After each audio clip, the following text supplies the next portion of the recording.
Bonjour auditeurs et auditrices de Radio Taïwan International, ici Clément Tricot et vous écoutez un nouvel épisode de l'émission La Ville en Pratique. C'est l'heure d'une petite revue de presse de l'été, il fait bien chaud que ce soit en France ou à Taïwan. Alors on va parler de plusieurs choses, on va évoquer un article qui va nous parler de la vie avec l'eau, la sagesse et la résilience, c'est comme ça que l'article est nommé dans Taïwan Panorama. On va aussi parler de l'île de Jinmen, vous savez ces îles au large de la Chine, avec un article de Future City qui se demande comment ces îles peuvent passer de secteur touristique en intégrant des faibles émissions de carbone. Et puis on va évoquer quelques brèves qui ont été publiées dans Focus Taiwan, c'est la version anglaise de CNA, elles sont aussi disponibles sur l'agence centrale de presse taïwanaise. On va parler de la suspension, un gros problème de rond-point à Taipei. On va aussi parler des amendes qui concernent les conducteurs qui heurtent des piétons. Et on va aussi parler des magasins de proximité qui sont potentiellement utilisés comme centre, des abris anti-aériens. C'est pas vrai du tout, en tout cas c'est un débunkage de Focus Taiwan. On va commencer sur un dossier qui était celui du dossier de Taïwan Panorama en mai.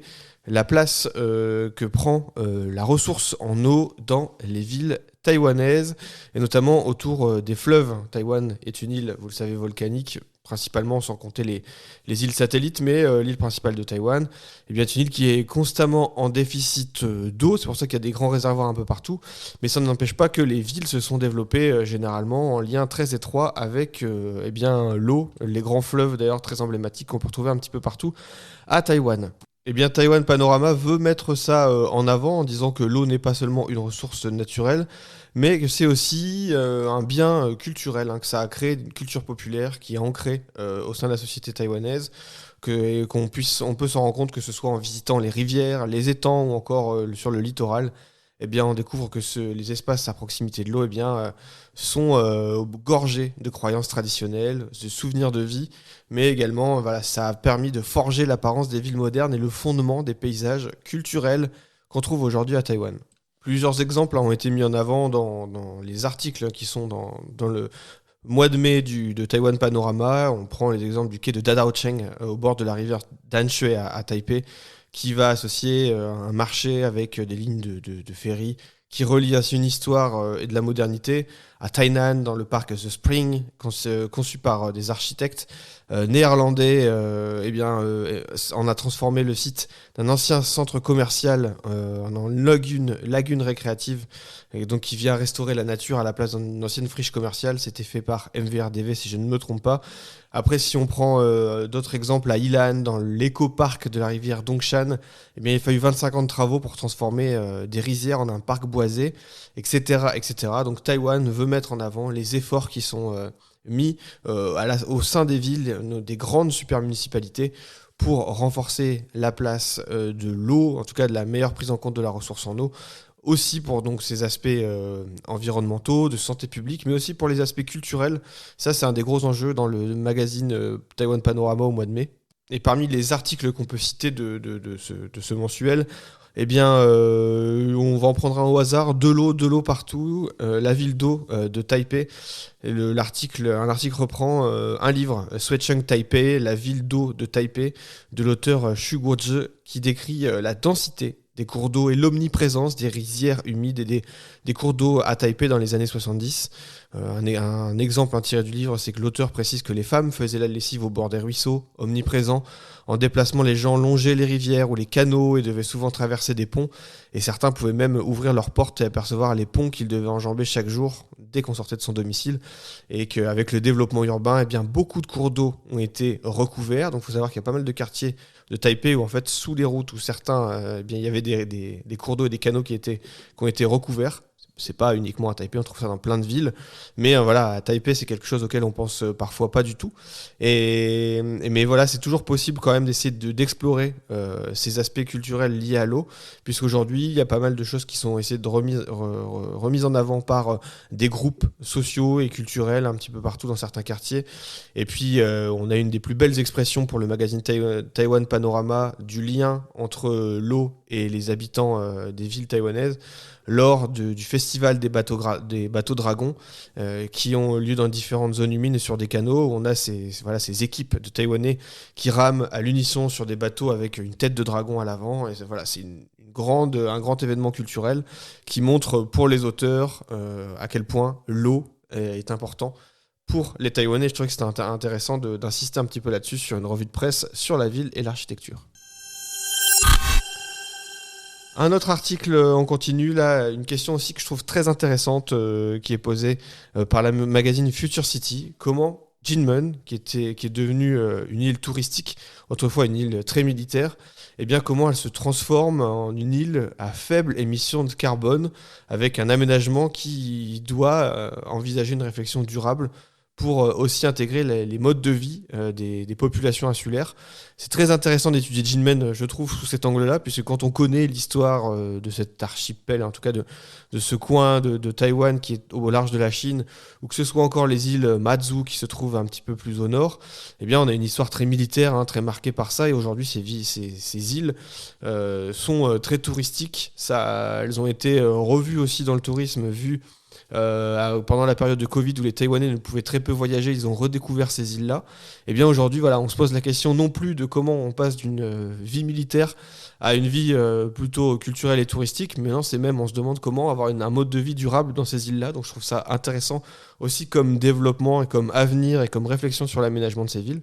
Et sans trop rentrer dans le détail, quelques exemples de l'article qui nous parlent d'un plan décennal pour une île bas carbone qui avait posé les bases de la transformation de Jinmen. Ce plan décennal pour une île bas carbone avait été piloté par l'administration de la protection, le bureau de l'environnement du Yuan exécutif, et aujourd'hui le ministère de l'Environnement, et qui a été donc divisé en 2 phases, de 2013 à 2022.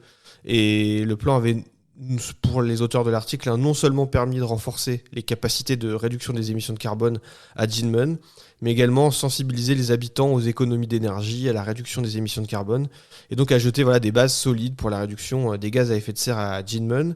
Et en 2023, ce plan de mise en œuvre de réduction des gaz à effet de serre, un plan là-dessus a pris le relais et donc vient poursuivre les efforts engagés pour contribuer, comme tout le reste de Taïwan, à un objectif de zéro émission nette d'ici 2050, l'un des objectifs affichés par Taïwan plus largement. Et l'article cite aussi les économies d'énergie et la réduction des émissions de carbone qui ne se sont pas faits à huis clos, en insistant sur le fait que l'approvisionnement en électricité de Jinmen a toujours reposé principalement sur une centrale, celle de Tashan. Et depuis la mise en service des 9e et 10e unités en 2020, il n'y a jamais eu de panne de courant due à une pénurie d'électricité. Et insiste aussi sur la production d'énergie verte avec l'installation de panneaux solaires sur les toits des bâtiments publics, des parkings, des décharges, des parkings scolaires, les stades, etc. Et pour renforcer justement un petit peu toute cette production autonome, on va dire, sur l'île de Jinmen pour atteindre des records historiques. Et donc c'est intéressant de voir qu'il y a des îles comme ça qui sont peut-être un petit peu décrochées de Taïwan, mais en tout cas s'engagent, même s'il reste beaucoup d'efforts à faire, vers une transition écologique. Je pense que c'est intéressant de le noter. On va faire quelques brefs pour terminer cette revue de presse. Déjà, quelque chose d'assez intriguant et très intéressant qu'on pouvait lire dans CNA, l'agence centrale de presse taïwanaise, mais aussi dans Focus Taiwan, la version anglophone. Taïwan dément que les commerces de proximité, vous savez, les 7-Eleven ou les Family Mart, ne serviront pas de plateforme, en tout cas d'abri, en cas de guerre. Voilà, la présidence taïwanaise a démenti récemment des informations qui suggérait que le gouvernement envisageait d'utiliser des dizaines de milliers de ces commerces de proximité comme des plateformes de guerre en cas de conflit entre les deux rives du détroit. C'est un article du journal britannique The Guardian qui rapportait que si les lignes ferroviaires étaient fermées, l'espace aérien fermé au trafic commercial et les services internet et téléphoniques perturbés lors d'une invasion, les Taïwanais pourraient solliciter l'aide des chaînes de commerce de proximité locale pour se réfugier ou s'alimenter. Si tout cela se produisait, les Taïwanais pourraient se rendre à pied dans l'une des plus de 13 000 épiceries de proximité. C'est ce qu'a indiqué un rapport cité par The Guardian, citant 4 sources anonymes. Ça a été démenti par le gouvernement. Même si c'est un petit peu plus compliqué, en réponse au rapport, la porte-parole du bureau présidentiel, Karen Guo, avait déclaré que l'idée était de transformer les distributeurs, en tout cas ces lieux, en centres d'urgence, et que ça avait bien été évoqué par des représentants du secteur de la distribution lors de plusieurs réunions de certains comités de résilience et de défense, mais que ces représentants ont expliqué comment ils avaient pu soutenir la population après le tremblement de terre de 99 qui avait frappé le centre de Taïwan. Mais le gouvernement indique que ces informations ont été utiles au gouvernement, mais que l'administration du nouveau président William Lai n'a pas encore commencé à mettre en œuvre ces plans mentionnés dans le rapport et dans d'autres articles de presse, et donc quelque part dément que les choses sont déjà lancées pour préparer ce genre d'opportunités. En tout cas, ça veut bien dire qu'il existe tout de même des discussions entre le sommet de l'État et les grands industriels, ce qui n'est pas quelque chose de très inquiétant. Au contraire, c'est plutôt rassurant d'apprendre que le secteur privé et le secteur public se préparent à toute forme d'éventualité.